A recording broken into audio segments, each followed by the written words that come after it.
இதெல்லாம் ரொம்ப பயமாக இருந்தது. இவ்வளவு நிகழ்வுகள் ஒரே படத்தில் எனக்கு இதுவரை நடந்ததில்லைன்னு சொன்னால், ஃபஸ்ட்டு இந்தியன் எடுக்கும்போது அதான் தமிழ்லேயே ரொம்ப அதிகமான பட்ஜெட்டு. இப்போ பார்த்தீங்கன்னா இப்போ வந்து சூப்பர்மேன் கேஜ் கிடையாது. இப்போ அதே பார்த்தீங்கன்னா இப்போ அயன் ஃபிளமிங்கோடைய புக்கில் இப்போ வர அந்த பாண்டு கேரக்டர் இப்போ கால்குலேட் பண்ணி பார்த்தீங்கன்னா 102 வயசு. நம்ம அப்படியே பார்க்குறோம். வந்திருக்கும் அனைத்து ஊடக நண்பர்களுக்கும் என்னுடைய வணக்கத்தை தெரிவிச்சுக்கிறேன். முதல்ல இந்த சேனாபதி கதாபாத்திரத்தை உருவாக்குறதுக்கு சாருடைய ஃபோட்டோ, சாருடைய ப்ரொஃபைல் ஃபோட்டோ, அவங்க ஃபாதருடைய ஃப்ரண்டல் ஃபோட்டோ, ப்ரொஃபைல் ஃபோட்டோ, அவங்க பிரதர்ஸ் 2 பிரதர்ஸுடைய ஃப்ரண்டல் ஃபோட்டோ, ப்ரொஃபைல் ஃபோட்டோ, இது எல்லாத்தையும் கொடுத்து அந்த கேரக்டர் எப்படிப்பட்ட கேரக்டர்னு எக்ஸ்பிளைன் பண்ணி ஆர்ட் டைரக்டர் தோட்டா தரணிக்கிட்ட வந்து ஒரு ஸ்கெட்ச் போட்டு தர சொன்னேன். அந்த ஸ்கெட்சை பார்த்தவொன்னே ஒரு சிலிர்ப்பு வந்துச்சு. அந்த ஸ்கெட்சு தான் அந்த லுக்கு இப்போ நீங்கள் படத்தில் பார்க்குறது, ஒரு சிலிர்ப்பு. அதே மாதிரி முதல் நாள் ஷூட்டிங் வந்து அந்த இந்தியன் தாத்தா கேரக்டரில் அவர் சைதாப்பட்ட ஸ்கூலில் வந்து அப்படி வந்து நின்றும் போது ஒரு சிலிர்ப்பு வந்துச்சு உண்மையாகவே. அதெல்லாம் வந்து அது எப்படி எக்ஸ்பிளைன் பண்ணுறதுனே தெரில. அதே கேரக்டர் ஒரு 28 வருஷம் கழித்து ஒரு மேக்கப் டெஸ்ட்டு போட்டு, மேக்கப் டெஸ்ட்டுக்கு அந்த மேக்கப்லாம் போட்டு வந்து நின்னப்போ அந்த சிலிர்ப்பு பன்மடங்கு அதிகமாகிடுச்சு. நான் பல மேடையில் சொல்லியிருக்கேன், அந்த ஷூட்டிங் ஸ்பாட்டில் வந்து அவர் உள்ள கமல் சார் இருந்தால் கூட அந்த மேக்கப்பில் வந்து இந்தியன் தாத்தா இருக்கிறார், நம்ம பக்கத்தில் இருக்கிறாருன்ற ஒரு பயம், ஒரு மரியாதை, என்ன வந்து ஒரு நம்ம ஆக்டர் கமல் சார் தான் யோசித்தாலும் அதை மீறி அந்த இந்தியன் தாத்தா தான் அந்த செட்டில் இருக்காருன்ற ஒரு உணர்வு எப்போ பார்த்தாலும் எனக்கு தோணிக்கிட்டே இருக்கும். ஸோ அப்படிப்பட்ட ஒரு ஐகானிக் கேரக்டர் 28 வருஷம் கழித்து பார்க்கும்போது எனக்கு வந்து ரொம்ப சிலிர்ப்பாக இருக்குது. அவருடைய ஒவ்வொரு சீனையும் பார்க்கும்போது ரொம்ப சிலிர்ப்பாக இருக்குது. அதே சிலிர்ப்பு ஆடியன்ஸுக்கும் இருக்கும்னு நம்புகிறேன். நீங்கள் கேட்ட மாதிரி ஒரு கதை, அந்த கதைக்கு என்ன மாதிரியான திரைக்கதை, என்ன மாதிரியான காட்சிகள் வந்து தெரிஞ்சோ தெரியாமலோ எல்லாருக்கும் பிடிக்கிறமான விஷயங்கள் வந்து உள்ளே வந்துடுதுங்கிறது தான் உண்மை. சூப்பர். கமல் சார், இந்த படம் தான் என்னுடைய most difficult and most role till date அப்படின்னு சொல்லியிருக்கீங்க பல இன்டர்வியூஸில். எதனால? ட்ராவல்னாலையா, ப்ராஸ்தட்டிக்ஸ்னாலையா, பல ரோல்ஸ்னாலையா? எல்லா படமுமே வணக்கம் அனைவருக்கும் நன்றி. ஒரு விஷயம்னா உடனே தாவி குதிச்சிடுறது தான் என்னுடைய பழக்கம். அதனால் நேரம் கட்டுதச்சு. எல்லா பாத்திரங்களுமே ஒவ்வொரு சிக்கல்களை கொண்டு வரும். அதை மீறித்தான் சக்சஸுக்கு போகணும். எது சக்சஸ்ன்னு தெரியாது நமக்கு. அந்த இருட்டில் ஒரே வெளிச்சம் வந்து நம்ம மேலே போட்டிருக்கிற லைட்டு தான். மற்றபடி டைரக்டருக்கு எனக்கு எல்லாருக்குமே ஆசை இருக்கும். ஆனால் எந்த திசையை நோக்கி போகிறோங்கிற ஒரு பதட்டம் உள்ளுக்குள்ளே இருக்கத்தான் செய்யும். அதை நீக்குவதற்கு சின்ன சின்ன விஷயங்கள் நடக்கும். ஒரு காட்சி முடியும் போது டைரக்டருக்கு முகத்தில் இருக்கிற புன்னகை, அவர் எந்திரிச்சு ஓடி வந்து கை கொடுக்கிற ஒரு சந்தோஷம், அல்லது இப்படி இருக்கட்டும் சார், இன்னும் ஒன்று அப்படியே பண்ணிடலாம் சார்ன்ற ஒரு ஆர்வம். பக்கத்தில் கூட இருக்கிற நடிகர்கள், நான் நேற்று பார்த்தேன் சார், அந்த டப்பிங் போது பார்த்தேன் சார் அப்படின்னு சொல்கிறது, இவைகள் தான் கொஞ்சம் கொஞ்சமாக light at the end of the டனல்னு சொல்லுவாங்கள்ல. அது அதே மாதிரி அதுக்கு ஆப்போசிட்டாக சில விஷயங்கள் நடக்கும். ஏதாவது புறப்படும் போது தடுக்கல்பாங்க, அது மாதிரியும் நிறையா நடந்திருக்கு இந்த படத்தில். அதெல்லாம் பார்க்கும்போது இவ்வளோ கஷ்டப்படுறோமே, இதெல்லாம் போய் சேருமாங்கிற சந்தேகங்கள் வலுக்கும். விபத்துக்கள், கோவிட், கூட நடித்த கலைஞர்கள் வந்து பேசிகிட்டு இருந்தோம், நல்ல ஆரோக்கியமாக பேசிகிட்டு இருந்தோம், சரி நாளைக்கு பார்க்கலாம் அப்படின்னு சொல்லிட்டு போகிறவங்கள பார்க்க முடியாமல் போகிறது, இதெல்லாம் ரொம்ப பயமாக இருந்தது. இவ்வளவு நிகழ்வுகள் ஒரே படத்தில் எனக்கு இதுவரை நடந்ததில்லைன்னு சொன்னால் அது மிகையாகாது. விபத்துக்கள், ஒரு அகால மரணங்கள் என்று பல. இத்தனையும் தாண்டி நாங்கள் இன்னைக்கு எல்லாரும் சந்தோஷமாக மூஞ்சி தூக்கி வச்சுக்காம இருக்கோம்னா இதில் நம்ம செஞ்ச வேலைக்கெல்லாம் பயன் கிடைக்க போகிறது என்கிற நம்பிக்கை எங்களுக்கு வந்திருக்கிறது. அது ஒவ்வொரு நாளும் நாங்கள் உறுதிப்படுத்தி. நேற்று கூட ஒரு டெக்ஸ்ட் அனுப்பிச்சிருந்தார் இவர், சென்சாரில் எல்லாருக்கும் பிடிச்சிருந்தது சார்ன்னு. அவங்க ஜாஸ்தி பேசவே மாட்டாங்க, ஏன்னா பேச்சு கொடுத்தா அது வேற எதுக்கு வம்பு, இது சொன்னாங்க விட்டுட்டாங்க கொஞ்சம் கருணையா அதிகமா காட்டிட்டாங்க சங்கருக்குன்னு சொல்லிடுவாங்க. அதனால வழக்கமா சென்சார்ல இருக்கிறவங்க வணக்கம் அப்படின்ட்டு போயிடுவாங்க. நல்லா இருந்தது சார். ஒரு சில படங்களுக்கு தான் அவங்க முன் வந்து தங்களுடைய மனிதர்களாக தங்களுடைய உணர்வுகளை சொல்லுவாங்க. அதைத்தான் நேற்று அவர் அனுப்பிச்சிருந்தார் எனக்கு டெக்ஸ்டான்னு நினைக்கிறேன். இந்த மாதிரி தருணங்கள் இன்னும் நிறைய வரும் என்று நான் நம்புகிறேன். சங்கர் சார், அதை பத்தி சொல்லுங்களேன். அந்த சென்சர் போர்டோட உங்களுக்கு இருந்த அந்த கான்வர்சேஷன் என்ன நடந்துச்சு அப்படின்னு. இல்லை, நான் படம் முடிஞ்சோடனே கட்ஸ் பற்றி பேசிட்டு வந்துட்டேன். பட் ப்ரொடியூசர்ஸ் போய் பேசியிருக்காங்க. போய் பேசும்போது அவங்களுடைய ஒப்பீனியன் சொல்லியிருக்காங்க, படம் நல்லா வந்திருக்கு அப்படின்ட்டு. ஒரு கட்ஸுக்கு கூட சரி யூஏ கொடுக்குறீங்களே, இது சில விஷயங்கள் அதை ரிமூவ் பண்ணால் பவர் போயிடுமே, இந்த யூஏ இருக்கு அதனால் நீங்கள் அலோவ் பண்ணலாமே அப்படின்னு கேட்டேன். கேட்கும்போது நம்மளுடைய டீமுக்கு அவங்க சொல்லியிருக்காங்க, படம் நல்லா வந்திருக்கு, ஃபேமிலியெல்லாம் உட்காந்து பார்க்க போகிறாங்க, இதுக்கு எதுக்கு இதை கொடுத்துருங்களேன் அப்படின்னு சொன்னாங்க. சரி, நான் கொடுத்துட்டேன். இதுதான் நடந்த விஷயம். ஃபேண்டாஸ்டிக். ஏன்னா எல்லாருமே பார்க்கக்கூடிய படமா இருக்கணும் அப்படிங்கிற மைண்ட் செட்டோட தான் நீங்க எடுத்திருக்கீங்க. And you worked for 6 years to release this baby of yours அப்படிங்கும்போது it's exciting. And Kamal sir, நீங்க emotionally சொன்னீங்க the highs and lows that you experienced. ஆனா work wise சேனாபதி அவருடைய கேரக்டரை தாண்டி, இந்த மேக்கப் லுக்கை தாண்டி 6 வெவ்வேறு கதாபாத்திரங்கள் நீங்க பிளே பண்ணிருக்கீங்களா? அதை பத்தி சொல்லுங்க. அதாவது நாங்க ஃபர்ஸ்ட் இந்தியன் எடுக்கும்போது அதான் தமிழ்லயே ரொம்ப அதிகமான பட்ஜெட். பயமாவே இருந்தது, அது ஒரு குற்றச்சாட்டாவே வைக்கப்பட்டது. ஆனால் இப்ப பார்க்கும்போது அந்த இந்தியன் குடும்பம் ஒரு நடுத்தர குடும்பம் தான். இது நல்ல வசதியான குடும்பம். அதற்கு எப்படின்னா வசதினா வெறும் பணம் மட்டும் இல்லைங்க, இதில் திரட்டக்கூடிய திறமைகள், தொழில்நுட்ப கலைஞர்கள், இவங்கெல்லாம் ஒன்று நினைப்போம், அது அடுத்த படத்துல ஏதாவது வசதி வந்ததும் வச்சுக்கலாம் சார், நல்லா இருக்கு, அந்த படத்துல பார்த்தோம், வெளிநாட்டு படத்துல பார்த்தோம், பட் அவ்வளோ காஸ்டம் அது பண்ண முடியாது. பிரிட்ஜான் தருவார் கோய படமா வேணா பார்க்கலாம், நம்ம கட்ட முடியாத பாலம் அப்படின்ட்டுலாம் தோணும் இல்லை. அதையெல்லாம் தைரியமா இறங்கி செஞ்சிருக்காரு. அதாவது படம்னு பார்க்கும்போது எல்லாரும் படம் நல்லா இருக்கு, ஃபர்ஸ்ட் ஹாஃப் செகண்ட் ஹாஃப்னு அப்படி பேசிட்டு போயிடுறாங்க. ஆனா எத்தனை பேருடைய உழைப்பு இருக்கிறது இதுல. எனக்கு இதெல்லாம் பழக்கமே கிடையாது. இத்தனை வருடங்கள் நான் இருந்திருக்கிறேன். ஒரே படத்துல இத்தனை கலைஞர்கள் பெருந்தன்மையுடன் ஒத்துழைத்து செய்வது. அதாவது சில கவிஞர்கள் எழுத மாட்டாங்க, நான் எழுதினா எழுதுவேன். இப்ப என் நண்பர் வைரமுத்து இருக்காரு, அவர் நான் எழுதுறேன் 7-8 பேரோட நான் எழுத மாட்டேன்னு நடுவில் சொல்லிட்டு இருந்தார். என்ன மாதிரி 1-2 பேருக்கு சலுகைகள் கொடுப்பார் அவர். ஆனா இதுல ஸ்டண்ட் மாஸ்டர் இல்லையா, வேற யார் வேற ஹெட் ஆஃப் த டிபார்ட்மெண்ட் பல பேர் இதுல சேர்ந்து வேலை செஞ்சிருக்காங்க, நடன இயக்குநர்கள். அண்ட் அது எனக்கே ரொம்ப சந்தோஷமா இருந்துச்சு.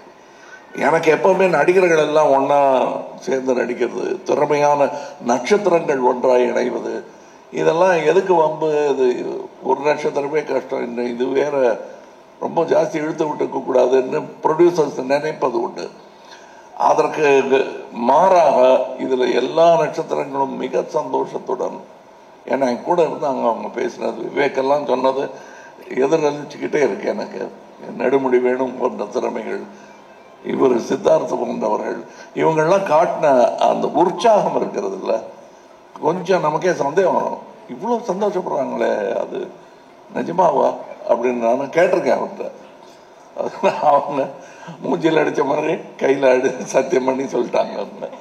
அதனால நான் நம்புறேன், இவங்களையெல்லாமும் நான் நம்புகிறேன். இதுல இருந்துட்டு சின்ன சின்ன சின்ன டெக்னீஷியன், அசிஸ்டன்ட் டைரக்டர், இப்ப கூட நான் மேடைக்கு வந்த போது முதல் தடவையா ஒரே வாட்டி ட்ரெஸ்ஸை பார்த்து ஓகே சொன்னது இதுதான், இந்த ட்ரெஸ் நான் போட்டிருந்தேன் டைரக்டர் சார் நல்லா இருக்கு சார், இல்லைன்னா அப்படி சுத்தி சுத்தி நடப்பாரு. அந்த நூலாலதான் சார் துணி போனோம், இல்ல இல்ல திருப்பி தள்ளி போய் நிற்பாரு, திருப்பி கிட்ட வருவாரு. அது அவர் முடிவு பண்றதுக்குள்ள அது ஒரு சின்ன சேஞ்சா இருந்தாலும் அது சரி இது பண்ணிக்கலாம், எதுக்கும் இன்னொரு வாட்டி நான் யோசிச்சுட்டு சொல்றேன்னு அவ்வளவு யோசிக்கிறவர். ஒரு துணி, ஒரு நூல், ஒரு பெல்ட், தாத்தாவுடைய கத்தி, அதை வைக்கிறதுக்கான இது, அது பெட்டி, பேனா, இதையெல்லாம் நாங்கள் தீவிரமாக டிஸ்கஸ் பண்ணுறோன்னா நம்ப மாட்டாங்க. எப்பா ஒரு பேனா கொண்டா அப்படிங்கிற மாதிரி இல்லை இந்த படம். எல்லா விஷயத்துல இப்போ கூட இன்னைக்கு ஒரு விளம்பரம் வந்திருக்கேன். அந்த ட்ரெஸ்ஸு போட்டுக்கிறதும் கஷ்டம், உருவாக்குறதும் கஷ்டம். இதில் அதெல்லாம் வந்து எத்தனையோ காஸ்டியூம் எனக்குன்னு தனியாக ஒர்க் பண்ணியிருக்காங்க, அமிர்தா ஒர்க் பண்ணியிருக்காங்க. அது மாதிரி நிறைய காஸ்டியூம் டிசைனர்ஸ் இதில் வேலை செஞ்சுருக்காங்க. எனக்கு தமிழ் சினிமாவில் இதெல்லாம் நடந்துகிட்டு இருக்கான்னு ஆச்சரியப்படுற அளவுக்கு நான்லாம் ரொம்ப எளிமையான தமிழ் சினிமாவும் எளிமையான மலையாள படத்துலையும் ஆரம்பித்தவன். இப்போ மிஸ் யூனிவர்ஸுங்கிறது வந்து இந்தியாவிலேருந்து ஒருத்தவங்க போனாங்கிறதே பெருமையாக இருக்குது. இதில் ஒரு சின்ன காட்சிக்கு ஒரு மிஸ் யூனிவர்ஸை நடிக்க வைக்கிறாங்க. அப்படி அதெல்லாம் முடியுமா அப்படின்னு இப்போ எனக்கு தோணுது. நான் மறுபடியும் ரசிகனாகி இதெல்லாம் வந்து யோசிப்போம். சிச்சி வேணான்னு கனவு கலைச்சிட்டு நமக்கு இருக்கிற துணியை கசக்கி போட்டுக்கிட்டா போதும், ஈர துணியை மடியில் கட்டிக்கிட்டு நடந்தால் போதும்னு நினச்சிட்டு இருந்த அந்த தமிழ் சினிமாவை கொண்டு சேர்த்த இடம் வந்து இவங்களுக்கெல்லாம் அந்த பெருமை உண்டு. வர்த்தகத்தை மட்டுமல்ல, நம்ம நினைச்ச கனவுகளை எல்லாம் நினைவாக்கி பார்க்கும் அந்த தொழில்நுட்பத்தை இங்கே கொண்டு சேர்ப்பதற்கு எல்லாரும் முயற்சி பண்றாங்க, நானும் முயற்சி பண்றேன். அதை வெற்றிகரமாக இன்னும் சீக்கிரம் என்று செய்வதற்கு காரணம் இது போன்ற முயற்சிகள் தான். அதில் நானும் பங்கு பெறுகிறேன் என்பது இவர் சொன்ன மாதிரி சில நேரங்கள் எவ்வளவுதான் நட்சத்திர அந்தஸ்தை நீங்கள் கொடுத்தாலும் எங்களுக்கு அந்த பழைய ஞாபகங்கள் விட்டு போகாது. ஸோ இவ்வளோ தூரம் வந்துட்டோமா, நிஜமாக வந்துட்டோமா. அந்த கிள்ளி பார்க்கும் தருணங்கள் அனைவருக்கும் உண்டு, நடிகர் திலகத்துக்கும் உண்டு, மக்கள் திலகத்துக்கும் உண்டு, அப்படின்னா உலக நாயகத்துக்கும் உண்டு தானே. பியூட்டிஃபுல்லா சொன்னீங்க கமல் சார், பியூட்டிஃபுல்லா இருந்துச்சு கேட்கறதுக்கே. சங்கர் சார் ஒரு இன்டர்வியூல கமல் சார் சொல்லியிருக்காரு, சேனாபதி தாத்தாக்கு என்ன வயசு அப்படின்னா சேனாபதி தாத்தாக்கு சூப்பர்மேனுடைய வயசு. அவங்க எல்லாருமே செல்ஃப் ப்ரொக்ளைம்டு சூப்பர் ஹீரோஸ், இவரு need of the hour super ஹீரோவா எப்படி பாக்குறீங்க? ஆக்சுவலா நான் பார்ட் 1 பண்ணும்போது பார்ட் 2 பண்ணுவேன்னு நினைக்கவே இல்லை. சரி, ஒரு இன்வெஸ்டிகேஷன்ல ஒரு மானிட்டர்ல வந்து அவரை பத்தின டீட்டெயில்ஸ் வந்து போலீஸ் டிபார்ட்மெண்ட் வந்து ஸ்டடி பண்றாங்கன்னும் போது அது ஒரு பிறந்த தேதி போட வேண்டிய ஒரு இதில் ஒரு டேட்டு போட்டோம், இண்டிபெண்டன்ஸ் எல்லாம் கால்குலேட் பண்ணி. ஆனால் இப்போ வந்து 2வது பார்ட் எடுக்கும்போது இவ்வளோ வருஷம் கழிச்சு எடுப்பேன்னு எனக்கு தெரியாது. இப்போ வரும்போது இப்போ என்ன ஏஜ் அப்படின்ற மாதிரிலாம் ஒரு நிறைய கேள்விகள் வருது. நான் எப்படி பார்க்குறேன்னா வந்து இப்போ சைனாவில் பார்த்தீங்கன்னா லூசி ஜியான்னு ஒரு கிராண்ட் மாஸ்டர் இருக்கார் மார்ஷியல் ஆர்ட்ஸ். அவருக்கு 118 வயசு. அவர் வந்து இப்போ சமீபத்தில் இறந்துட்டாரு. அவர் அந்த ஏஜில் கூட வந்து பறந்து அடிக்கக்கூடிய ஒரு கிராண்ட் மாஸ்டராக இருந்தார். அதே மாதிரி தான் இந்த கேரக்டரும் நம்ம சேனாபதியும் வந்து இஸ் அ கிராண்ட் மாஸ்டர், வர்மக்கலையில் ஒரு கிராண்ட் மாஸ்டர். இப்போ இவங்களுக்கெல்லாம் ஒரு பொதுவாக ஒரு குவாலிட்டி என்ன இருக்கும்னா டிசிப்ளின், அப்புறம் ஹேபிட்ஸ். அதாவது மெயினாக வந்து நம்ம கல்ச்சர் பார்த்தீங்கன்னா இந்த தியானம், யோகா இதெல்லாம் பண்ணக்கூடிய கேரக்டர். ஃபுட் ஹேபிட்ஸு, அதாவது ஒரு வேளை தான் சாப்பிடுவாங்க. இந்த மாதிரி கட்டுப்பாடோடு இருக்கக்கூடிய ஒரு மார்ஷியல் ஆர்ட்ஸ் கிராண்ட் மாஸ்டருக்கு வந்து வயசு ஒரு பொருட்டே கிடையாது. அவங்க அந்த ஏஜில் இருந்தால் கூட அவங்க ஆக்டிவாக இருப்பாங்க. இப்போ பார்த்தீங்கன்னா இப்போ வந்து சூப்பர்மேனுக்கு ஏஜ் கிடையாது. இப்போ அதே பார்த்தீங்கன்னா இப்போ அயன் ஃபிளமிங்கோடைய புக்கில் இப்போ வர அந்த பாண்டு கேரக்டர் இப்போ கால்குலேட் பண்ணி பார்த்தீங்கன்னா 102 வயசு. நம்ம அப்படியே பார்க்குறோம். பாண்டு அவர் நம்ம ரசிக்கணும், அந்த மாதிரி தான் நான் பார்க்கணுன்னு நான் விரும்புகிறேன். ஏன்னா வந்து சேனாபதி கேரக்டர் வந்து நம்ம ஒவ்வொருத்தர் மனசுக்குள்ளேயும் இருக்கிற ஒரு கோபம், ஆதங்கத்தினுடைய வெளிப்பாடு தான். அவங்க எல்லாருடைய மனசுலையும் இருக்கக்கூடிய கோபம், ஆதங்கத்தோட வெளிப்பாடு தான் அந்த சேனாபதி கேரக்டர்.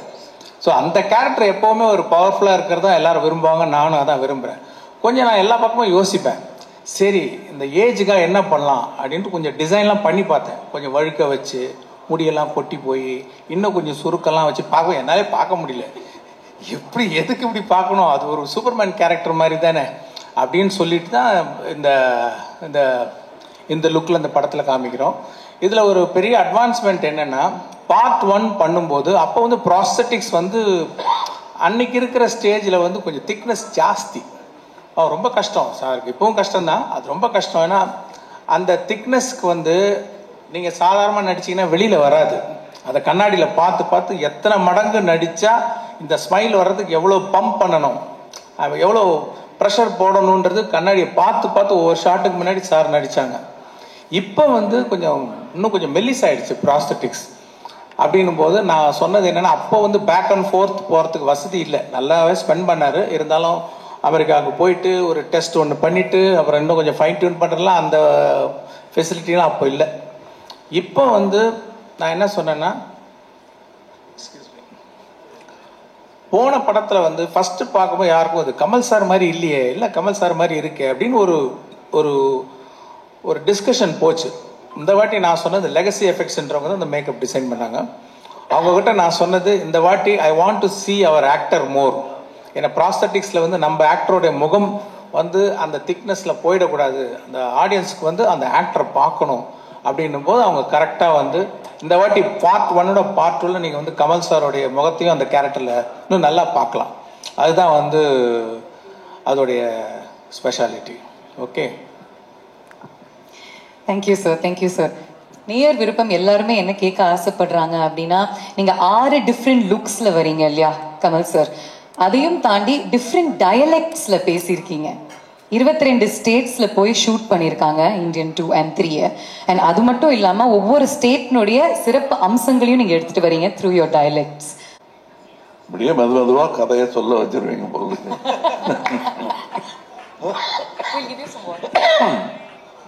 பட் உண்மை என்னன்னா, முதல்ல இந்த படத்தை பார்க்க போகிறவர்கள், பார்க்க போகிறவங்க சாதாரண ரசிகர்கள், நானும் அதான்னு வச்சுக்கங்களேன். இப்போ என்ன செய்ய போகிறாங்க, இப்போ எனக்கு பதிலாக இன்னொரு நடிகரை வச்சே ஒரு இந்தியன் 2 பண்ணுறாருன்னு வச்சுக்கோங்க, அவரோட தம்பி வந்துட்டாருங்க அப்படின்னு பண்ணுறாருன்னு வச்சுக்க. நான் என்ன வழக்கமாக சொல்லுவேன்னா, அது வயத்தறிச்சல் கூட கிடையாது, அதான் பார்த்துட்டேன் என்ன இருக்கு அப்படின்னு.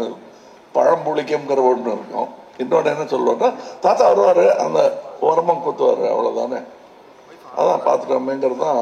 அது கடும் விமர்சனம் அதான் வைப்பாங்க ஃபர்ஸ்ட். எல்லா வெற்றிக்கும் முன்னாடியே அது ஒன்று தெரியுமே, சங்கர் படம்னா நிறைய பாட்டு, பிரம்மாண்டம் அவ்வளோதானே, என்ன பிரம்மாண்டம் அவ்வளோதானே, அதை எப்படி நம்ம போய் அவங்க கூட வாதாடுறது? அதுக்கெல்லாம் ஒரே பதில், நாம் திரைக்கதை அமைக்கும் விதம் தான்.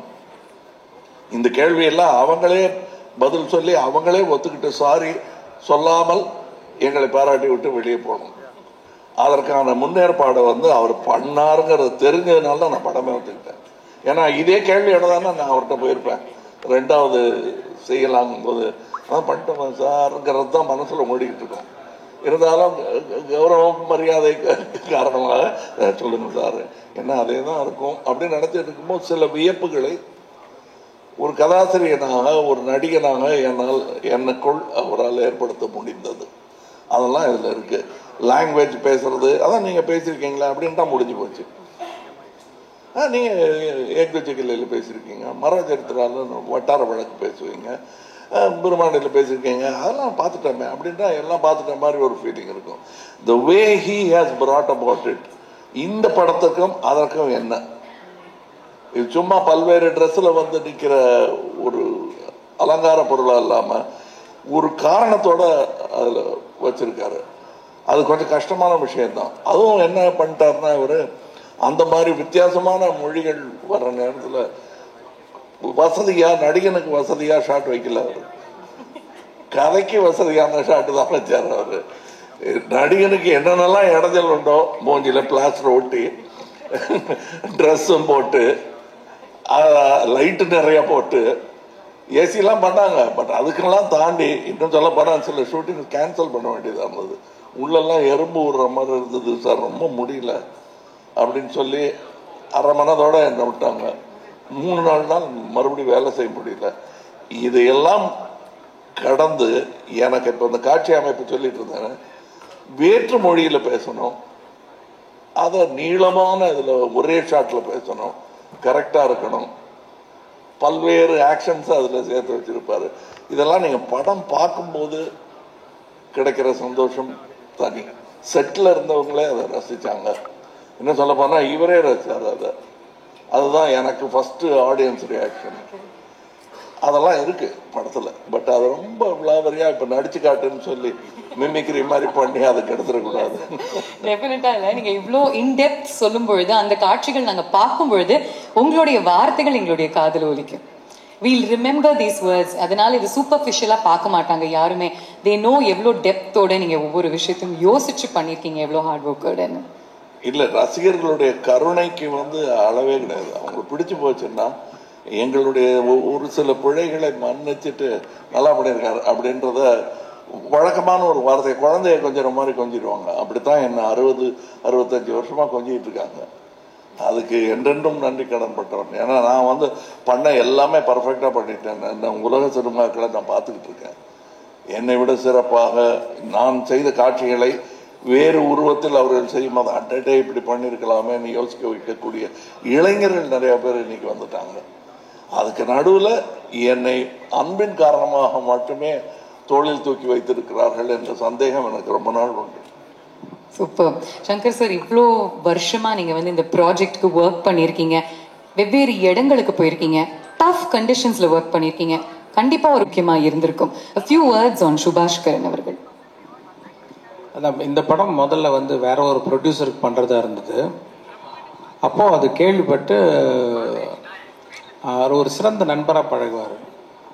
அவர் கேள்விப்பட்டு என்ன நீங்கள் எனக்கு ரொம்ப பிடிச்ச படம் இந்த இந்தியன், இது நீங்கள் வெளியிலலாம் பண்ணக்கூடாது, எனக்கு தான் பண்ணணும் அப்படின்னு ஒரு அன்பு கட்டளை மாதிரி இது நான் தான் பண்ணுவேன், ப்ரொடியூஸ் பண்ணுவேன் அப்படின்னு சொல்லி விரும்பி கேட்டு அப்புறம் நான் அந்த ப்ரொடியூசர் அவங்கள்ட்ட பேசி அப்புறம் அந்த படத்தை இப்போது ஒரு சுபாஷ் தயாரிக்க நம்ம படம் எடுத்திருக்கோம் இந்தியன். இதில் சொன்ன மாதிரி இப்போ சொன்ன விஷயங்கள் இதெல்லாம் கற்பனை பண்ணிட்டாலும் அதை அந்த கற்பனையை நிஜமாக்குறதுக்கு, நிஜமாக ஒரு காட்சியாக பார்க்கறதுக்கு அதுக்கு உண்டான செட்டு, அதுக்கு உண்டான மேக்கப்பு, அதுக்கு உண்டான லொக்கேஷன், அதே மாதிரி பொலிவியா போகிறதுக்கு ரொம்ப it's not an easy task. Like Bolivia போய் அந்த சாங்கை ஷூட் பண்ணுறதுலாம் தைவானில் ஷூட் பண்ணியிருக்கோம். இந்த மாதிரி இந்த கதைக்கு என்னென்ன தேவையோ அது எல்லாத்தையும் அவர் ப்ரொவைட் பண்ணலன்னா அப்போ நான் இமேஜின் பண்ணது அப்படியே ஸ்க்ரீனில் டிரான்ஸ்லேட் பண்ண முடியாது. ஐ ஹவ் டு தேங்க் சுபாஷ் sir for producing this film. ஃபன்னான ஒரு கேள்வி. இந்தியன் டூனுடைய டேக்லைனே ஜீரோ டாலரன்ஸ். செட்டில் சங்கர் சாருக்கும் கமல் சாருக்கும் எந்த விஷயத்துல ஜீரோ டாலரன்ஸ்? எங்களுக்கு ஜீரோ டாலரன்ஸ் ஃபார் தரக்குறைவு. தரக்குறைவுக்கு ஜீரோ டாலரன்ஸ் எனக்கும் உண்டு, அவருக்கும் உண்டு. இது போதும், இதை அட்ஜஸ்ட் பண்ணிக்கலாங்கிறது பண்ண மாட்டோம். ரொம்ப முக்கியமான காட்சிக்கு இப்போ ஒரு உதாரணத்துக்கு ஒரு கண்ணீர் வர்ற காட்சி ரொம்ப நேரம் நடிச்சிட்டு ஒரு சின்ன ஒரு பழையா இருக்கும். இருந்தாலும் 2 பேரும் அது திருப்பி வருமா, அதே இடத்துல கண்ணீர் வருமா தெரியாது. ஏன்னா அது என்னையும் தாண்டிய ஒரு உணர்வு. ஆனால் 2 பேருமே அதுக்கு முயல்வோம். அந்த மாதிரி நிறைய இது இருந்திருக்கு. இன்னும் ரொம்ப இது ப்ரெஸ் மீட்டுங்கிறதுனால தற்பெருமை சொல்லிக்கிறோங்கிறது இல்லை. நான்லாம் சத்யா ஸ்டுடியோவில் செட்டு போட்டிருக்காங்க அடிமை பெண்ணுக்கு, பர்மிஷன் கிடைக்குமா அந்த செட்டு கலைக்கிறதுக்கு முன்னாடி போய் பார்க்கணும்னு ஆசைப்பட்டிருக்கேன். அந்த மாதிரி ஜெய்ப்பூரையே கொண்டு பண்ணியிருக்காங்கன்னு. அந்த மாதிரி படத்துலலாம் நடிக்க முடியுமான்னு ஏங்கினது ஒன்று. கிட்டத்தட்ட அதை விட பிரம்மாண்டமான செட்டில் எனக்காக என் படத்துக்காக போடுறாங்கங்கும்போது எனக்கு நான் முதல் நாள் அந்த செட்டுக்கு போகும்போது அனுபவிக்க முடியாதபடி மூஞ்சியெல்லாம் மேக்கப் போட்டு அரிக்குது, நீளமான டைலாக், இப்படி அதை அனுபவிக்க முடியாம பண்ணிட்டாரு இவரு. சாரி சொல்றாரு. இப்போ நான் தேங்க்யூ சொல்லிட்டு இருக்கேன், அவர் சாரி சொல்லிட்டு இருக்காரு. அது ஒரு செட்டு போட்டிருக்காங்க. அது யாரா இருந்தாலும் அது உள்ள வந்ததும் அப்படியே மலைத்து போற அளவுக்கு அதுக்கான பொருட்கள், மெட்டீரியல்ஸ் இந்த ஊர்ல கிடைக்கல. அதுக்காக வெயிட் பண்ணாங்க. ஒரு 2-3 நாள் தள்ளி போகும்னு சொன்னா என்ன சட்டுன்னு ஆரம்பிக்கலாமேன்ற அந்த செட்டை பார்த்தது தான் எனக்கு தெரிஞ்சது. ஒர்த்துட்டுன்னு நீங்களும் பார்க்கத்தான் போறீங்க. அதை நான் சொன்னதுல எந்த இம்மி அளவும் குறையாத அளவுக்கு இருக்கு. அந்த சொல்ற வியப்பா இருக்கும். அது ஒரு ஒரு பாதி படத்தை இதுலயே எடுத்துடலாமேன்னு தோணும். ஆனா அது 10 நிமிஷம் கூட வராது அந்த படத்துல. அந்த மாதிரி நிறைய பிரம்மாண்டங்கள் இந்த படத்துல இருக்கு. அண்ட் ஒரு இடத்துல டைரக்டர் மாதிரியே கதையும் ஒரு இடத்துல நிக்காது, வேற ஊருக்கு போயிட்டு இருக்கணும். Waiting for it sir, really really looking forward to it. ஒரு சில லெஜெண்ட்ஸ்க்கு மட்டும்தான் ஒரு கொடுப்பினை இருக்கும் அப்படின்னு சொல்லுவாங்க. ஒரு MS தோனிக்கு மட்டும்தான் சச்சினையும் கேப்டன் பண்ற ஒரு ஃபார்ச்சூன் இருந்துச்சு, விராட்டையும் கேப்டன் பண்ற ஒரு ஃபார்ச்சூன் இருந்துச்சு. அதே மாதிரி கமல் சார் எங்களுக்கு நடிகர் திலகமோட நீங்க நடிச்சிருக்கீங்க, அதே மாதிரி இந்த தலைமுறையோடையும் சேர்ந்து நடிச்சிருக்கீங்க. என்ன விஷயங்கள் கத்து கொடுத்திருக்காங்க திஸ் ஜெனரேஷன் ஆஃப் ஆக்டர்ஸ் உங்களுக்கு? What have you learned from them in the generation of actors? அதுதான் முக்கியமான விஷயம். வாட் யூ லேர்ன்ட் கேக்குறீங்க தெரியுமா? அதுதான் கேள்வி இல்லை, அதான் பதில். ஏன்னா கத்துக்கிறது முடிஞ்சு போச்சு. ஏன்னா நடிக்கிற திலகத்தோட தோல் உரசிட்டேன் நான், அவர் என் தோல்ல கை போட்டிருக்காரு, நான் அவரை கட்டி பிடிச்சிருக்கேன். அப்புறம் என்னையா வேணுங்கிறது கற்றல் கிடையாது, கற்றது புரியாமல் இருத்தல் தான். அது இன்னும் தொடர வேண்டும் அப்படிங்கிறது இந்த இரண்டாம் தலைமுறை, மூன்றாம் தலைமுறை, எத்தனை தலைமுறை இருக்கோ அவங்களெல்லாம் என்னை விட அதிகமாக கனவு காண்பவர்கள். இந்த தருணத்தில் எனக்கு தான் நட்சத்திர அந்தஸ்து வந்துருச்சு, அதனால கொஞ்சம் என்னப்பா வண்டி லேட்டு, இதுதான் இந்த பந்தாக்கள் தான் பண்ணிட்டு இருக்கோம். ஆனால் எது வேணா நான் பஸ்லையாவது ஏறி வந்துடுறேன் சார், நாளைக்கு இந்த ஷூட்டிங் இருக்குங்க அப்படின்னு கேட்ட அந்த ஆர்வம் நட்சத்திரங்களுக்கு குறையும். அது குறையக்கூடாதுன்னு நினைக்கிறவன் நான். அதை ஃபர்ஸ்ட் கற்றுக்கணும். நான் நடிகர் திலகம் அவர்கள் தேவரமன் படத்துக்கு தப்பி தவறி 7 மணி கால் ஷீட்னு சொல்லிடாதீங்க அந்த மனுஷர்கிட்ட அப்படின்னு கெஞ்சுவேன் நான். 7 மணி கால் ஷீட் சொல்லிட்டா நல்ல செலவை செஞ்சு கிணஞ்சி போட்ட சட்டையோட ஃபுல் கெட்டப்போட 6:45 சேர் போட்டு வந்து உட்காந்துருவாரு. இப்பதான் ஆணி அடிச்சுட்டு போங்க. அப்படிப்பட்ட ஆர்வம் நான் தேவரமன்ல பார்த்தேன். அதையும் கத்துக்கணும். இவங்களுக்கெல்லாம் இருக்கிற அந்த ஆர்வம் தனியா அப்படியே கிட்டத்தட்ட நாகேஷ் திருவிளையாடல போல மீட்டுப்பாரு சிவன் வர்றதுக்கு முன்னாடி, அது மாதிரி ஷாட் வர்றதுக்கு முன்னாடி இப்படி இவங்க அலையிறது எனக்கு பிடிக்கும். அதை பார்த்துக்கிட்டே இருப்பேன் நான் எல்லாத்தையும் கவனிப்பதற்கு காரணம் தற்காப்புக்காக அல்ல, கற்றலுக்காக. அதனால நான் கத்துக்கிட்டது இந்த 3 தலைமுறைங்கிறது இன்னும் பல வாய்ப்புகள் எனக்கு. கடைசியா டெர்மினஸ்ல ஒரு ஸ்டாப்புக்கு முன்னாடி வண்டி டெப்போக்கு போறதுக்கு முன்னாடி எல்லாம் ஏறி பயணம் பண்ணியிருக்கேன். அது TK சண்முகம் அவர்கள், ஒரு தலைமுறைக்கே தெரியாது அவங்கெல்லாம் அப்படி பெரும் கலைஞர்கள் இருந்தார்கள் என்பது. KB சுந்தராம்பாள் அவர்களுடன் எனக்கு பின் வீடு, அவங்க கிட்ட போய் வெக்கமே இல்லாம பழனி அப்போ எல்லாம் பாடி காட்டிருக்கேன் நான். அவங்களும் அதை கனிவோட கேட்டுக்கிட்டு எனக்கு இட்லி சுட்டு தருவாங்க. அம்மையார்கிட்டயே ஞான இட்லி வாங்கி சாப்பிட்டவன் நான். ஞான பழம் இல்லை, ஞான இட்லி. இதெல்லாம் எனக்கு நடந்திருக்கிறத நான் அதிர்ஷ்டமா கூட நினைக்கல, பெரும் பாக்கியமாக நினைக்கிறேன்.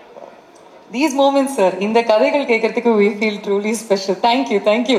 And Instagramல நிறைய நான் படிச்சிட்டு இருந்தேன் என்ன மாதிரி கேள்விகள் கேட்கலான்னு. இன்ஸ்டாகிராம்ல சித்தார்த்தனுடைய போட்டோ லாங் ஷார்ட்ல இருக்கும். நீங்க எழுதிருப்பீங்க, objects may in the mirror may appear closer than they are.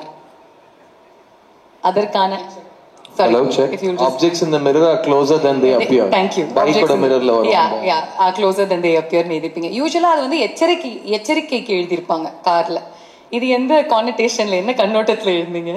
ஏன்னா அவர் என் மேல் காட்டும் அன்பிற்கும் அவர் மேல் நான் வைத்திருக்கும் மதிப்பிற்கும் நாங்கள் ரொம்ப நாள் கழிச்சு தான் பேச ஆரம்பிச்சோம், சந்திக்க ஆரம்பிச்சோம்.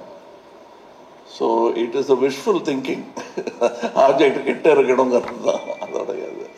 நாங்கள் எப்போ கூட இருந்தாலும் நானே கொஞ்சம் நடிகர்கள் கூட டெக்னீஷியன் கூட சேர்ந்துச்சுன்னா பேசிக்கிட்டே இருப்போம் சளைக்காமல்.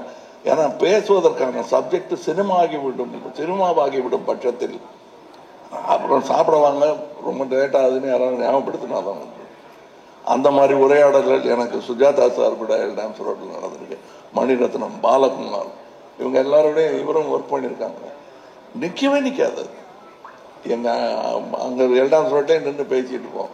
சரி எல்லாருமாவது சாப்பிட வாங்க, தயவுசெய்து சாப்பிடாம அப்படி பேசிட்டு இருக்காங்கிற அளவுக்கு இந்த பேச்சு நீளம். இப்ப கூட நாங்க மலேசியா சிங்கப்பூர் போயிருந்த ஃபிளைட் எல்லாம் மிஸ் பண்ணிட்டோம். ஆனா அதுக்கான வருத்தங்கள் எங்களுக்கு சந்தோஷமா மாறிடுச்சு. அப்போ ஃப்ளைட் கிடையாதா, இப்போ பேசிக்கிட்டே கார்லேயே போயிடலான்ற மாதிரி எல்லாரும் சந்தோஷமாக. அது எங்களை ஃப்ளைட் மிஸ் பண்ணவங்க மாதிரி தெரிஞ்சிருக்காது.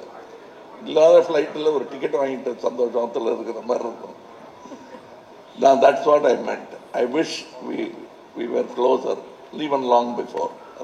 How does this make you feel, Sid? இந்த மாதிரி வார்த்தைகள் எஸ்பெஷலி உங்களுடைய குரு கிட்ட இருந்து வேணாம். இவர் சும்மாவே உணர்ச்சி வசப்பட்டவர். இவ்வளவு பேருக்கு எதற்கு அவரை அழ வைக்க வேண்டாம்னு நினைக்கிறேன்.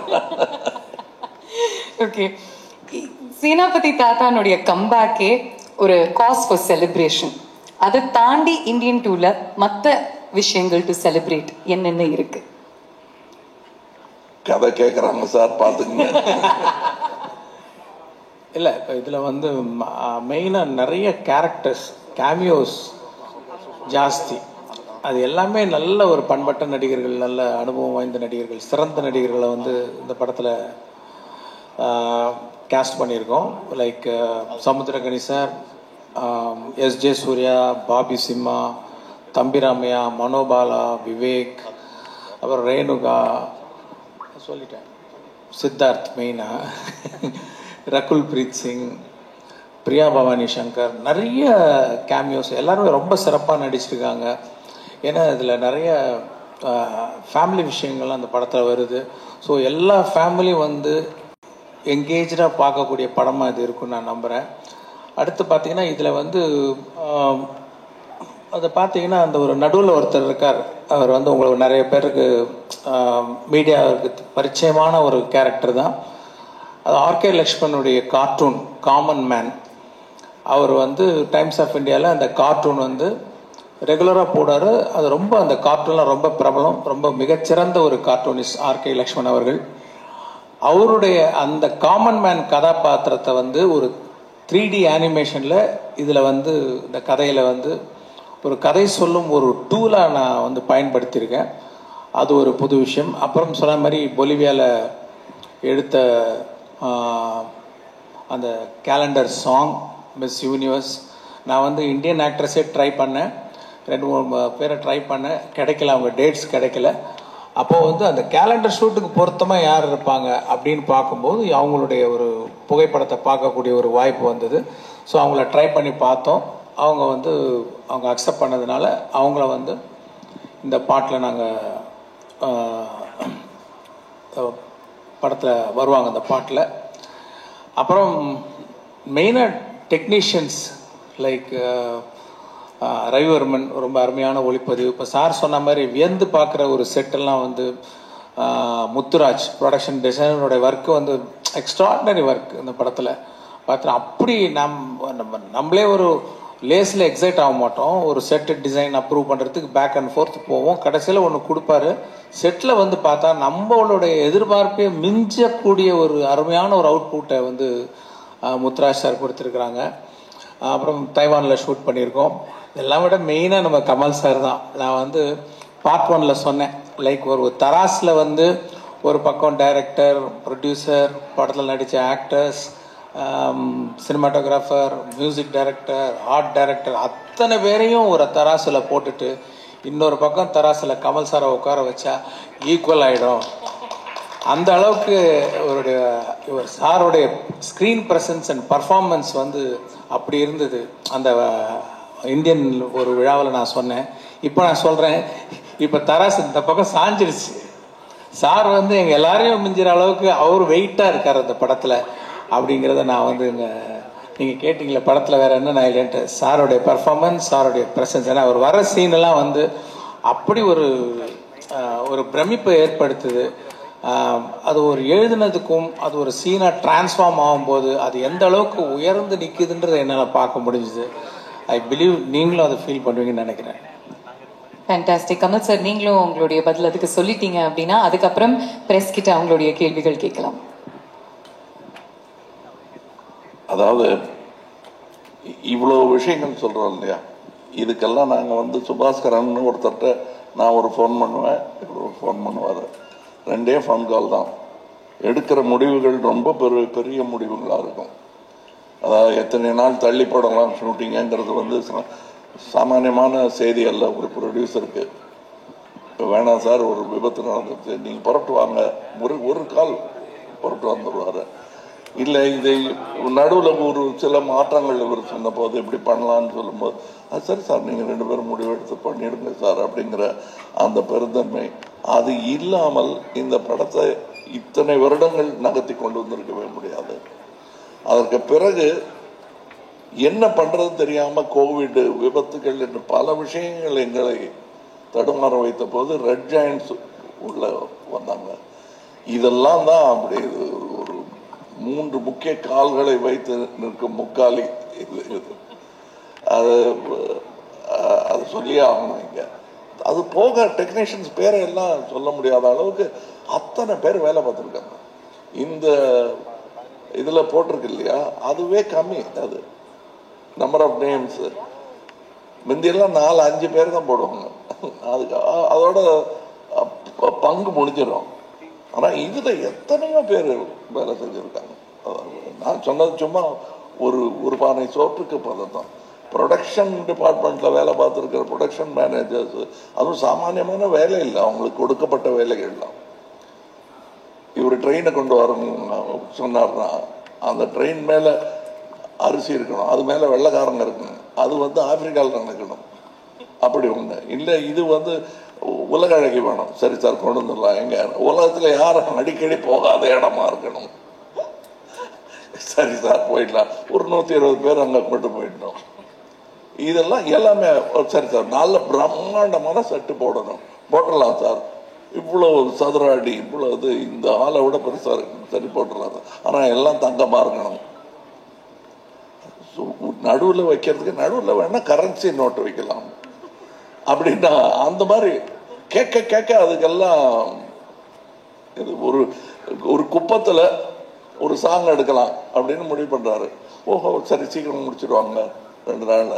அந்த குப்பத்துல இருக்கிற பில்டிங்குக்கெல்லாம் பெயிண்ட் அடிச்சு 1000 டான்சர்ஸ் தான் உங்க கூட அத்தனைக்கும் ஈடு கொடுக்க வேண்டியது ப்ரொடக்ஷன்ஸ் தான்.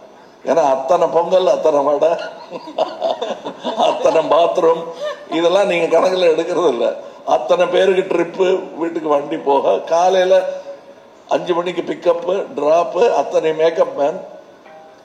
இதெல்லாம் யோசிச்சு பார்த்தா கொஞ்சம் பதட்டமா இருக்கும். ஐயோ இந்த தொழில் வேணாம்பா நமக்குங்கிற மாதிரி இருக்கும். இத்தனையும் தாங்கி பிடித்திருக்கும் தொழில்நுட்ப கலைஞர்கள். கேமரா டிபார்ட்மெண்ட்லயே என்னென்னமோ நாங்கள் கேள்விப்படாத மெஷின் எல்லாம் இப்ப எங்களுக்கு கட்டுப்படி ஆகாது. எப்படிங்கிறதுக்கு எங்களுடைய இதுக்கு முன்னாடி இருக்கிற வெற்றிகள் தான் காரணம்னு நான் நம்பிக்கிட்டு இருக்கேன். Beautifully said, sir. இப்போ எங்களுடைய media friends. Hello, check. Sorry, I'll just take a minute. இது வரைக்கும் பாவனா சாரியும் 2 சார்ஸையும் கேட்ட கேள்வியில் உங்களுக்கு நிறைய விஷயங்கள் இந்த படத்துல எல்லாருக்கும் இருந்த கஷ்டங்கள், அந்த கஷ்டங்கள் எப்படி தாண்டி வந்தாங்க, அதை தாண்டி எவ்வளோ பெரிய ஒரு முதலீடு, எவ்வளோ பெரிய செலவு, எவ்வளோ பெரிய ஒரு விஷன் அண்ட் ஆம்பிஷன் அப்படிங்கிறதுலாம் நீங்க கேட்டீங்க. முக்கியமா இந்த இந்தியன் 2 படம், இந்தியன் 1 ஒரு செகண்டுக்கு மறந்துடுங்க. இந்தியன் 2 படம் நீங்க ஏன் தியேட்டருக்கு பார்க்கணுங்கிறதுக்கு காரணம் 2 முக்கியமான காரணம் இங்க இருக்காங்க. பட் அதை தாண்டி இந்த படம் பேசுற சமூக கருத்து, இந்த படம் பேசுற சமூக அக்கறை, அது ரொம்ப ரொம்ப ஒரு ரிஃப்ரெஷிங்கா முக்கியமான ஒரு ஸ்டாண்ட் பாயிண்ட், ஒரு பாயிண்ட் ஆஃப் வியூவா நான் கருதுறேன். ஸோ இப்போ இருக்கிற யங்ஸ்டர்ஸ் நீங்களாம் எங்களை மாதிரி தியேட்டர்ல போய் இந்தியன் 1 பார்க்கல இல்லையா? ஸோ அது ஒரு செகண்டுக்கு மறந்துருங்க. இந்தியன் 2 தியேட்டர்ல பாக்குறப்போ உங்களுக்குள்ள எங்களுக்கு எப்படி இந்தியன் 1 பாக்குறப்போ ஒரு கோபம் எழுந்துச்சோ, சிஸ்டத்தை ஒண்ணுமே பண்ண முடியாதா, ஒரு தனிப்பட்ட மனிதனா, ஒரு சாதாரண குடிமகனா உங்களால என்ன பண்ண முடியுங்கிற கேள்வி எல்லாத்துக்கும் இந்த படத்துல இவங்களோட வாழ்க்கையில இருக்கிற அனுபவத்தை வச்சு இவங்க ஒரு கதை சொல்லியிருக்காங்க. அண்ட் அது நான் ரொம்ப இன்ஸ்பைரிங்கா, ஆஸ் அன் ஆக்டர் எனக்கு ரொம்ப இன்ஸ்பைரிங்கா இருந்துச்சு. அண்ட் டெஃபினட்டா வரப்போற தலைமுறைக்கும் இந்த இந்தியன் 2 பேசுற இந்த சமூக அக்கறை, ஒரு இண்டிவிஜுவல் சிட்டிசனோட ரெஸ்பான்சிபிலிட்டிஸ், இது எல்லாமே ரொம்ப அழுத்தமா சொல்லியிருக்காங்க. So please come to the theatre on July 12th for these 2 legends, but also to see a new cinema and to see இது வரைக்கும் நீங்க பார்க்காத, இப்ப எல்லாரும் ஊழல் பத்தி நிறைய படம் எடுத்துட்டோம்னு சொல்றாங்க, பட் ஊழலை பத்தி இந்த அளவுக்கு 0 டாலரன்ஸோட எடுக்கப்பட்ட படம் Indian 2. I can guarantee you it will be a very memorable and refreshing experience for you. And இதை தாண்டி நான் 2 பேர்கிட்டயும் நான் ரொம்ப நாளா வெயிட் பண்ணிட்டு இருக்கேன். 2 சின்ன கேள்வி கேட்டுறேன். ஃபர்ஸ்ட் சங்கர் சார் கேட்டுறேன். சங்கர் சார், நீங்க ஒரே நேரத்தில் Indian 2, Indian 3 and game changer எடுத்திருக்கீங்க. ஐ திங்க் இன் வேர்ல்ட் ஹிஸ்டரியில யாருமே இந்த மாதிரி 3 படங்களை ஒரே நேரத்தில் எடுத்தது கிடையாது. அதை பத்தின ஒரு just your personal feeling about that, எப்படி உங்களால பண்ண முடியுது? பிகாஸ் நான் அவங்களை நேரில் பார்த்துருக்கேன். அவர் வாய்ஸ் கூட ரைஸ் பண்ண மாட்டாருங்க, அவர் செட்ல கத்தியே பேச மாட்டாரு. ஆனா அவர் வந்து அந்த ஒரு ரூலர் மாதிரி செட்டை நடத்துவார், ஒரு எம்பரர் மாதிரி நடத்துவார். ஆனா எங்கேயுமே ஒரு கோஷமே இல்லாம அவர் பண்ணுவார். It's unbelievable. அண்ட் நான் நேரில் பார்த்துருக்கேன். So daily Shankar sir set நாங்க பாக்குறப்போ எப்படி இருக்கும், உங்களுக்கு டெய்லி எல்லா செட்டுமே அப்படி இருக்கிறது. How to you deal with it and what is your experience? இது நான் எதிர்பார்க்கவே இல்லை ஆக்சுவலாக, இப்படி ஒரு சுச்சுவேஷன் வரும்ன்ட்டு. ஒரு படம் முடிச்சுட்டு தான் அடுத்த படம் பண்ணுங்கிறது தான் என்னோட பாலிசி. ஆனால் சூழ்நிலை வந்து ஒரே நேரத்தில் 2 படம், அந்த இது வந்து 3 படமாக வர பார்ட் 3 வர ஆயிடுச்சு. அது சுச்சுவேஷன் வந்துருச்சு. லைக் ஓகே, நீச்சல் அடிச்சு தான் அவனை எதிர் நீச்சல் அடித்து அவனை குதிச்சாச்சு. ஸோ நான் நீச்சல் அடிச்சுட்டு இருக்கேன். அதில் மெயினாக எனக்கு என்ன அட்வான்டேஜ்னா, இந்த கரோனா பீரியடில் வந்து எப்போ வேணால் இந்தியன் எப்போ ஸ்டார்ட் ஆகும்னு தெரியல. ஆனால் ஒரு வேளை ஸ்டார்ட் ஆச்சுன்னா நம்ம தயாராக இருக்கணுன்ட்டு இந்த கரோனா பீரியட் பூரா உட்காந்து இந்தியனுக்கு உண்டான எல்லா வேலைகளையும் முடிச்சுட்டேன். ரைட்டிங் ஒர்க்கு, அப்புறம் ப்ராப்பர்ட்டிஸ் லிஸ்ட்டு, காஸ்டியூம்ஸு, என்னென்ன ப்ரீ ப்ரொடக்ஷன் ஒர்க் இருக்கோ எல்லாத்தையும் முடிச்சு வச்சுட்டேன். நேராக போனால் கேமரா பிரித்து ஷூட் பண்ண வேண்டியதான். அந்த அளவுக்கு நான் தயாராகிட்டு அப்புறமும் எனக்கு டைம் இருந்ததுனால நான் வேறு சில கதைகள்லாம் பண்ணேன். ஸோ எனக்கு வந்து 2 படம் பண்ணும்போது இது எனக்கு பெரிய ப்ளஸ்ஸாக இருந்தது. ஏன்னா எல்லா ப்ரெப் ஒர்க்ஸும் முடிஞ்சு போயிட்டதுனால இந்தியனை பொறுத்த வரைக்கும் எனக்கு இன்னும் அதிகமாக டைம்ஸ் பண்ண வேண்டிய அவசியம் இல்லாமல் இருந்ததுனால என்னால் இன்னொரு படம் பண்ண முடிஞ்சது. அண்ட் நவ் கமல் சார், ரீசெண்டாக நீங்கள் ஒரு இன்டர்வியூவில் ரொம்ப அழகாக ஒரு ஸ்டேஜில் இன்ஃபேக்ட் சொல்லியிருந்தீங்க, ரொம்ப புரிதலோட ரொம்ப அழகாக சொல்லியிருந்தீங்க. உங்களுக்கு பிடிச்ச படங்கள்ல உங்களுக்கு சில பேருக்கு ஃபர்ஸ்ட் ஹாஃப் பிடிக்கும், செகண்ட் ஹாஃப் பிடிக்கும். அப்படி பார்க்குறப்போ எனக்கு பிடிச்ச செகண்ட் ஹாஃப் இந்த இந்தியன் 3 அப்படின்னு, அந்த காரணத்துக்காக தான் நான் இந்தியன் 2 ரொம்ப எக்ஸைட்டடாக பண்ணேன்னு நீங்கள் சொன்னீங்க. அது வந்து சினிமா புரிதல் இல்லாதவங்க சில பேர் எப்படி புரிஞ்சிட்டு இருக்காங்களா, உங்களுக்கு இந்தியன் 2 பிடிக்கல அப்படின்ற மாதிரி அவங்க ஒரு ரெஃபரன்ஸ் எடுத்துட்டு இருக்காங்க. அவங்களுக்கு மட்டும் இல்ல, ஜென்ரலாவே இதை கொஞ்சம் இன்னும் கொஞ்சம் அழகா இன்னும் அவங்களுக்கு புரியுற மாதிரி ஒரு சொல்லிட்டீங்கன்னா. 6 வருஷம் டைரக்டர் கிட்ட எந்த குறையும் இல்லாம நான் நல்லபடியா வேலை செஞ்சுட்டு இருந்தேன். ஒரே பிரஸ் மீட்ல என்ன அவர் போன்ல கூப்பிட்டு, என்ன சார் இப்படி பண்ணிட்டீங்கன்னு வருத்தப்படுற அளவுக்கு ஆயிடுச்சு. அதாவது உங்களுக்கு 3ஆம் பாகம் ரொம்ப பிடிக்கும்னு சொன்னது, இது குழந்தைகள் கிட்ட கேட்கக்கூடாத கேள்வி. அம்மா பிடிக்குமா அப்பா பிடிக்குமான்னு. 2 பேரும் இல்லைன்னா குழந்தையே கிடையாது. அதை நீங்க ஞாபகம் வச்சுக்கோங்க. இது 2ம் ஒரு பாகம் தான்.